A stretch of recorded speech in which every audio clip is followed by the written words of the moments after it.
ও বলেন আজকে গেছিলেন মিটিংয়ে, কেমন এক্সপিরিয়েন্স হলো? মিটিংয়ে সবার প্রথমে যাওয়ার সাথে সাথে চা, তারপরে তো অনেক কিছু গল্প টল্প, আর তারপরে দিল এই গিফট টিফিন নাস্তা বলে। তো আমি তো ওটা খাইনি, আমার বউ বাচ্চা যখন নিয়ে আসলাম দেখি কি আছে আজকে। এই যে আমরা হচ্ছে বউ বাচ্চা। ও মাই গড, ললিপপ। স্যান্ডউইচ দিচ্ছে একটা,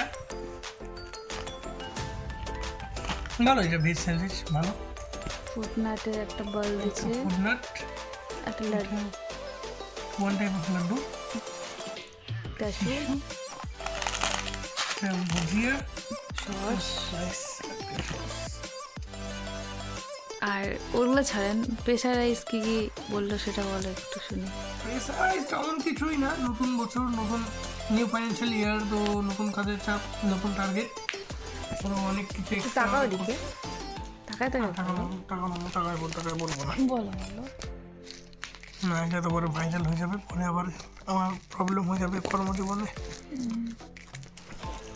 ঠিক আছে তাহলে ওটা কি সেটিং করে দিয়ে আসবো আবার নাকি? এত সুন্দর করে সেটিং করছো যে। সকালবেলা খাবি না এটা?